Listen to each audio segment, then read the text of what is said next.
Alright, so here we are in workout number 3.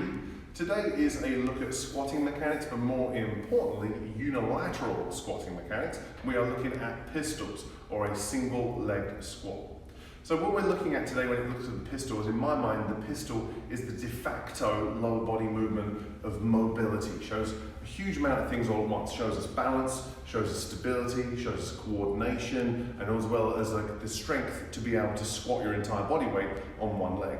For some people, pistols are very manageable, and usually those are the people who have very good mobility, going from the ankles all the way up to the hips. For those people who don't have the best mobility, then it's going to be a little bit more tricky. So we're going to go over a few options today, not only in our strength piece, but also in our warm-up as well, different options you can do when working towards your pistol.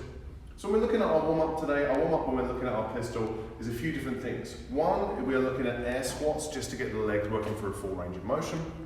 For there, we're going to look at the deck squat, which is a little bit of a movement based on momentum, but also teaches us how to stabilize the very bottom of the squat, which we're going to need when we're doing our pistol. And then we're going to look at some glute bridging today, get the booty prepared for using that hip drive when we need hip extension when we're doing our pistols today. So we're going to do 5 air squats, 5 deck squats, 10 glute bridges. We're going to do that 3 times. When we get into our strength piece today, our strength piece is 5 sets. Each set is 2 minutes long, and we're splitting, actually no, that's a lie. Each set is 4 minutes long, split into two 2-minute segments. So in my first 2-minute segment, I'm going to do pistols today. And I'm going to do pistols for 5 reps on one leg and 5 reps on the other. So within that 2-minute window, I need to have a little bit of assessment about what scaling option am I going to use, and also, is 5 reps too much? So for some of our clients here, we find if we try and make them do 5, the pistol is so challenging for them that we need to drop it down to 3. So use your due diligence in terms of how many reps you want to do per leg. From there, once that first 2 minutes is done, second 2-minute piece, we're going to do a one-legged hamstring curl, which means that you can either do this at home with your foot on a bench, if you have a bench, if you have a home gym, or you could do it with just your foot on the stair or on the edge of the couch, anything really, where you can just put your heel down. So we're going to go over what variations we're going to do for pistols, and also how to do the one-legged hamstring curl, which we've been doing for 8 reps per leg. When we come into our conditioning piece today, the conditioning piece was originally written as a partner workout. So you can do this as a partner workout, partner 1, partner 2, if you are in isolation with your significant other. Depends on what guidelines. Are you in the basement? Are they upstairs? Or are you still together if you're in a small apartment like I am? So with that in mind, is that each piece is 5 minutes long. So I'm doing a 5-minute piece with a 2-minute rest and then another 5-minute piece. So as I said, it's meant to be a partner workout, but if you don't have a partner and you're on your own, that's perfectly fine. We can still do this workout. So as it says 200 meters. So you may be thinking, well, 200 meters of what? Well, it really depends on what you have available to you. So that could be a 200-meter jog down the street, or 200 meters of laps around your back garden. It could be 200 meters of rowing, if you have a rowing machine at home, 200 meters of ski erg. I know some of our members are very lucky to have ski ergs at home. Or if you're thinking to yourself, well, I don't really have any of those things, then maybe it's an alternative. And if you're not sure what to do, feel free to send us a message and we'll give you some other options of what you can do. So, if I was doing this with a partner, if Ben and I were doing this together, while I'm doing 200 meters of a run, Ben is going to do a slam ball carry if he's in the gym. But if you're not in the gym, maybe the option is holding on to a bag of mulch, maybe it's a big bag full of your laundry, something that's a little bit heavy and a little bit challenging. So, back and forth for 5 minutes between 200 meters and that slam ball carry. Once I've taken a 2-minute rest, I'm going to come to the next 5 minutes, which again will be 200 meters, run, row, ski, whatever you want to do, followed by my partner number 2 doing an overhead kettlebell carry. Again, if you don't have 2 kettlebells to hold overhead, then what do I have to hold overhead? Again, is it a laundry hamper? Is it a cat? Always a cat, if you can get a cat in. But it's trying to be imaginative with those, with those exercises that I can do and carry things overhead. So again, if you're not sure what to do, send us a message and we'll try and help you find a solution. So, if you are thinking, I'm going to be on my own, then the answer is simple. If it takes you 45 seconds to run 200 meters, that's how long you should be doing your overhead carries and your slam ball carries for. So that's what you got to do. Do a quick time, maybe do it as a little warm-up. See how long it's going to take you to run or row that 200 meters, and that's how long you should be doing those carries for. Last but not least, extra sauce today. Very simple, but as we know guys, simple does not always mean easy. We are going to do a 300-second plank hold. That's 5 minutes for those people of you who can do reasonably good math. When it comes to that 5-minute hold, I'm not expecting you, unless you're a complete planking ninja, to be able to do 5 minutes straight out of the gate. But the idea should be to accumulate 5 minutes with the smallest amount of breaks. So that means for some of our members, we did this a few weeks ago, so you may have written it down. Oh, I broke 7 times. Well, if you broke 7 times, this time you're trying to break just 6, or even just match 7 again. We're not trying to get worse, we're trying to get better. If this is your first time doing this, super easy way to work on your planks, only requires 5 minutes, get a timer on your phone, pretty straightforward. So, all we're going to do now is talk about our warm-up movements. Coach Ben here. I get to be a part of these videos. I am, however, allergic to cats, so my references will be more towards babies, perhaps dogs, who knows. For the warm-up today, doing air squats, deck squats, and glute bridges. Remember that's 5 reps of the air squats, 5 deck squats, and then 10 glute bridges, repeating that 3 times. For the air squat, it's exactly what it sounds like. You're using your body weight to squat down. We want to have some intention when we do our squats though, okay? So feet are about shoulder width apart, knees are pushed out. We want the knees to track over the toes. When we're doing pistols, we want that ankle mobility to get to work, right? That single side challenge of the squat, we need to warm up our ankle mobility. So I'm sitting my hips down, pushing my knees out and forward and coming back up, okay? Having lots of intention with these, not just dropping out and coming back up. Be nice and smooth, under control, pushing through the floor. For the deck squat, for some of you, this might be a bit of a fun time. The key to the deck squat is to feel like a kid. All right? So, I'll give a couple options to make it more or less challenging, or hopefully more successful. So, here's what the deck squat looks like. Feet are a little more narrow, but hip width apart. I squat down. Get that good ankle range of motion. Sitting onto the floor, I'm going to roll back and with power, stand up. All right? Let me show you that again. Sitting down, rolling back, and standing up. This is where your dog or your baby, maybe not your baby, or your plate, if you have a plate at home, you can use this as a little counterbalance, hopefully, to make this a little bit more easier on the way back up. I sit down, extend that weight out, back over the head, shoot the feet forward, and stand up tall. Show you that again.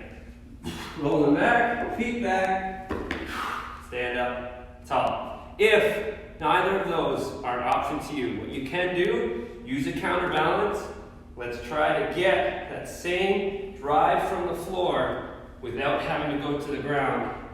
Using that ankle mobility, using your hips to stand back up, nice and tall, okay?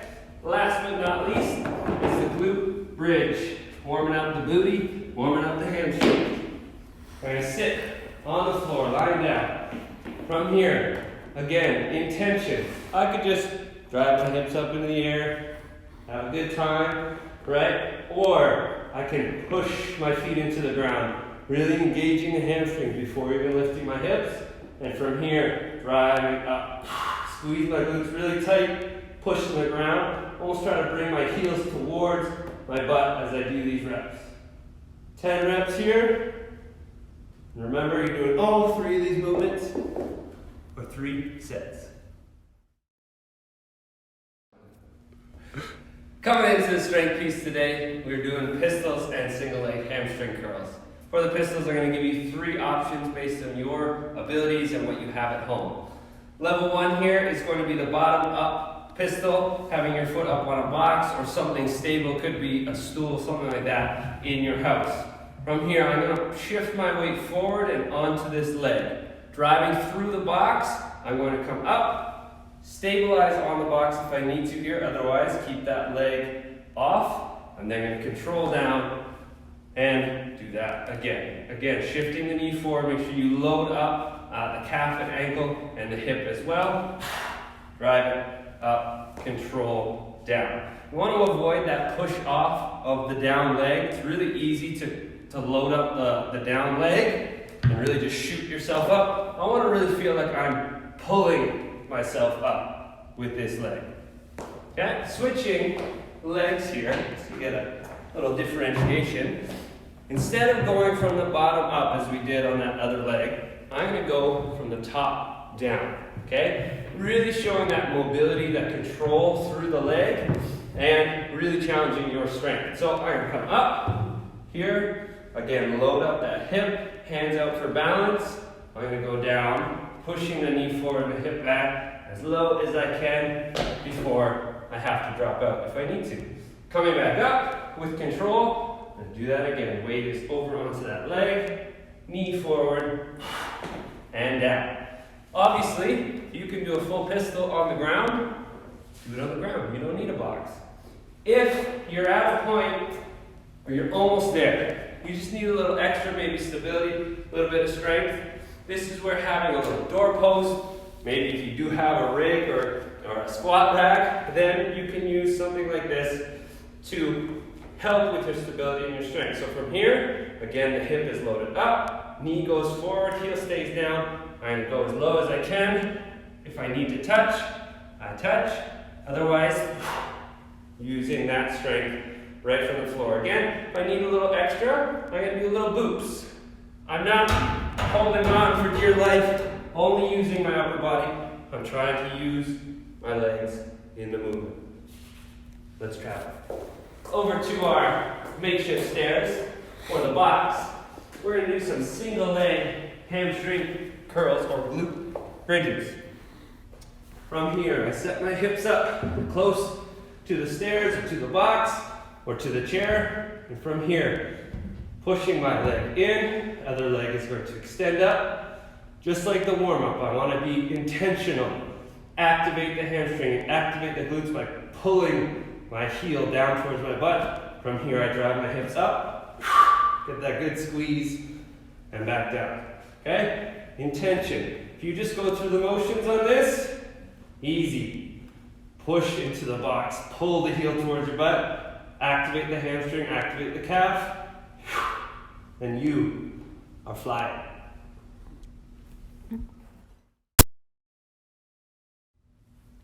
So coming into the conditioning piece today, remember it's designed to be a partner workout, but I'm going to show it as if I'm by myself, because I technically am. So I just finished. Remember, it's a 5-minute couplet. I'm going to go back and forth between the movements for the entire 5 minutes before I do my 2-minute rest.